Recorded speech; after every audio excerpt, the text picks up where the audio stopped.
What is going on, guys? So I've got two hilarious Tom Leykis clips. The first one is some girl that calls in and she starts arguing with Tom about being fat and stretch marks. I don't know, she just kind of rambles on for a little bit.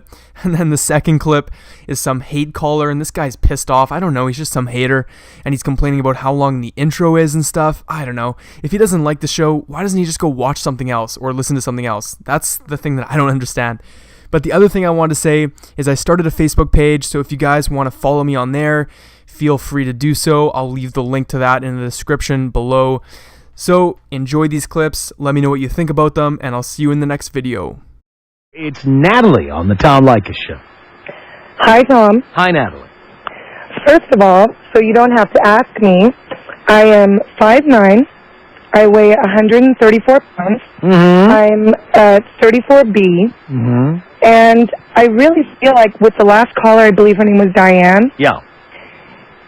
Somebody who is 5'7" and weighs 140 pounds is not fat. Well, no, dear, that's when you average out all the fat porkers you've got in this country. Suddenly it's below average. But so what? Well, the normal weight for someone who is 5'7" would be 140 pounds. Well, dear, what you call normal, most men would call unattractive. So what size do you think someone is who's 140 pounds and 5'7"? Dear, I don't know women's sizes. I really don't care. Well, I think in my eyes, for what you would think would be a good size for a woman, based on the way you think, would be either a 2 or a 4. Am I correct? Small, yes. Okay.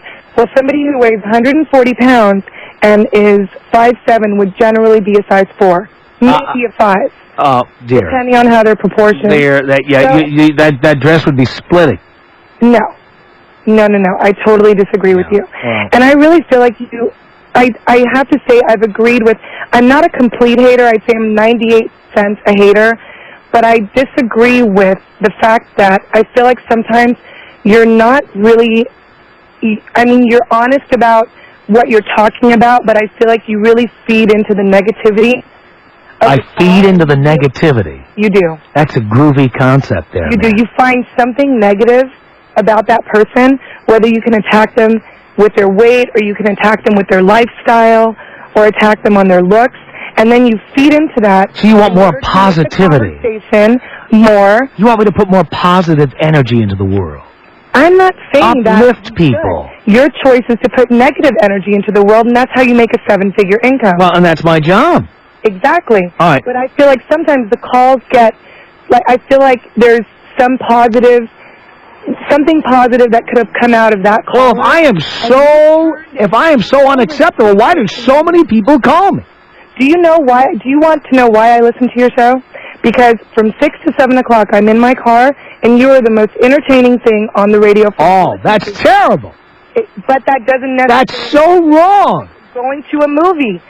It's like going to a movie. How much money are movies making these days? Shrek made $300 million. Exactly, but it's entertaining, and I want to be... Oh, I'm so sorry I'm entertaining you. It's so wrong. No, it's great that you're entertaining me, but that doesn't necessarily mean I have to agree with you or that I cannot be... I never said you have to agree with me. That I even learn anything... But if you hate me, you shouldn't be listening. You should be listening to something more uplifting. Why shouldn't I? I could hate a character in a movie and love to go and see that character. Except I'm not a character in a movie. I'm a real person. To me, you're a character because you play a role on the radio. I'm not playing a role on the radio. I say real things. Name one thing I've said that you don't think I believe. I think that 50% of the time, Tom... Name one thing I have said that I don't believe. I don't know if you believe it or not. Name one thing you think I don't believe. Just name one. One thing that I think that you don't believe. Yes. I think, well, first of all, let me ask you this. No. We're going to stick to this. No, dear. You don't have an answer, and you're trying to filibuster here. You answer my question, and then I'll answer your next question. Okay. You name one thing I've said that I don't believe. Do you know why I can't answer that question? Because there isn't anything? You honestly believe, but... Dear, it was not whether you know. I was asking your opinion. Okay, I'll tell you what it is. Broader spectrum, the subjects you talk about, I feel like you exaggerate. Like what? To an extreme. Give me an example. When you talk about, like maybe last week there was a guy talking about his girlfriend and how he felt sorry for her because she had stretch marks and he was trying to take her to the gym. And he was really trying to do something positive for the other person. Whether she's a gold digger or whatever she is, he was trying to bring positive to that person's life. Well, going to the gym, you go to the gym for the next 100 years. If you have stretch marks, they're there. That's it. It's done. But she was overweight because she just had a baby. They had a baby together. And you were knocking him. It's not his job to be raising her self-esteem. That's why they call it self-esteem. But you know what? That's one person doing something positive for another person. Isn't that heartwarming? That person's life. Yes, it is heartwarming. Yes. Mm. And I think that you were trying so hard to find something negative. There is something negative. You know what? If she had a baby and she has stretch marks, why does he have to go with her to the gym? Why can't she get up off her fat ass and do it herself? Because he made the baby with her, and just because she had to carry it and get the stretch marks doesn't mean that he is not... She didn't have to have a goddamn baby. Well, they chose to have a baby. That's what they decided to do, and I feel like that you were trying to find everything negative. We're pregnant. Both of us, we're pregnant. So stupid. No, but you were asking questions that have absolutely nothing to do with the subject to attack him in every negative way you could. And that's all I'm saying. That's what I don't agree with, and that's what I hate about your show. But you continue listening. I do. Mm-hmm. Because it's so ridiculous. It's comedy. It's funny. So ridiculous, you have to listen. I don't have to listen, but I choose to. You choose to because it's so entertaining. It's very entertaining. It's not necessarily the... And you've been listening for years. No, I haven't. I'm actually about a year. About a year. Yes. As offensive as it is, and as much as you hate me, you continue to listen. I never said it was offensive, but I just figured out that in order to make some of the calls interesting, you're almost playing a role. I feel like you're exaggerating a little bit. I don't feel like it's genuinely the way you feel. Oh, I see. I feel like so you think that I thought it was a good thing for the guy to go to the gym when his wife had stretch marks? I'm not saying it's a good thing, but I think it's very positive that he's trying to help her to feel better about herself. You should have said, you know what? No. Great. It's positive. You're trying to make her feel better, but I don't agree with it. Needy. She's needy.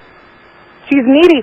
Not necessarily. If you're in a marriage and you are a team and you feed off of each other, just like in a workplace, if you worked with somebody you like and you had to be with that person on a daily basis. I'll tell you what, being fat and having stretch marks like those, they were not feeding off each other. She was feeding on something else.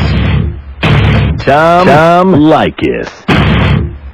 1-800-5800-TOM. If there was no women in this world, what would you do?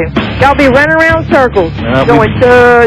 No, we wouldn't. Yeah, you would. No, we'd be slapping the salami. The Tom Leykis Show.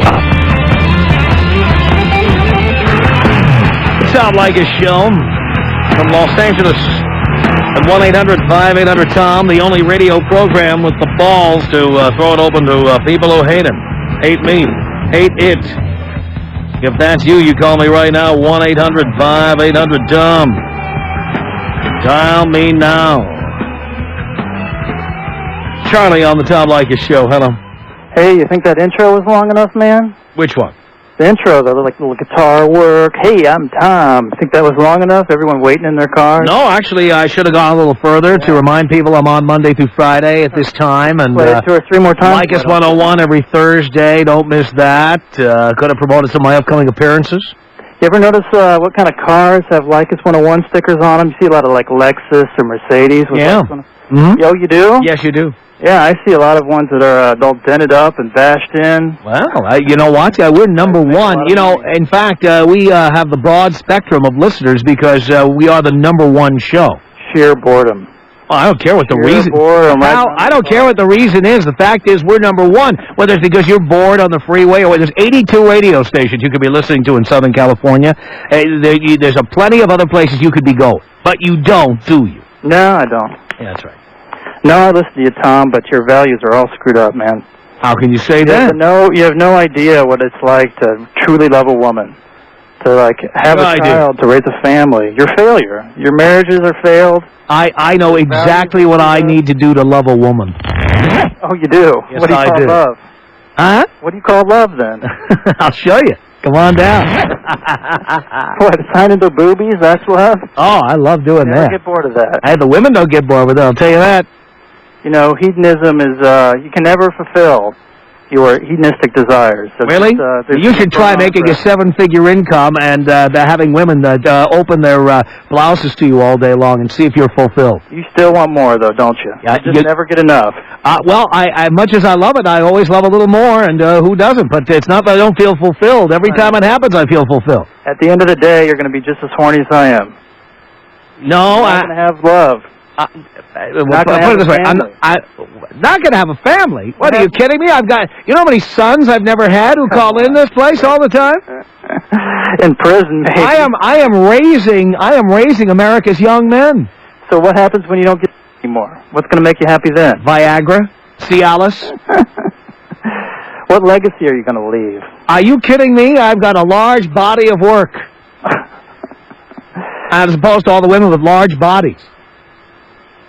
Those who call in and yell at me. You just don't know. You just don't know what true love is.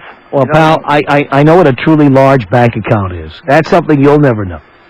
I might. And you'll be amazed how happy one can be with all those zeros. But what do you have to spend it on? Are you kidding me? You know, James Brown said he beat his wives, but he says, it's a man's world, but wouldn't be nothing without a girl. Right. And it was who was he beating at the time he said that? Well, he was beaten out of love. Oh, he was beating out of love. Yeah, I see. I know. Well, a lot of religious folks out there believe in beating. Passion. Yeah, I know. A lot of religious folks out there. What passion can you really have with somebody you don't know? What passion? Are you kidding me? When you see an 18-year-old woman with her clothes off, I'll show you passion. Her voice, man. 18-year-old girls, give me a break. I'll tell you what. If her mouth is full, she won't say a word. Oh, jeez. Come on. She's 18. I don't want her to say a word. Well, yeah, you're laughing over there. I've been listening to you for a long time. I know you. Your sense of cause and effect may be somewhat correct, but I am amazed. The haters all admit that what I'm saying is probably true, somewhat true, mostly true. I'm just another human being. This country is built on commerce and getting laid. Every commercial on TV is how to use a product to get sex. How to use money to get sex. How to use floor wax to get sex. That's what America's all about. It's empty materialism. Let me say something to your little... Well, this is the country of empty materialism. We were built on empty materialism. Well, let me say something to your little boys out there, all right? Look deep in your heart and see what you truly value. See if you really, really want nothing but to get laid. If you do, then Tom Leykis might be your man. And boys, I'll tell you what you do. Instead of looking into your heart, how about you look deep into your crotch?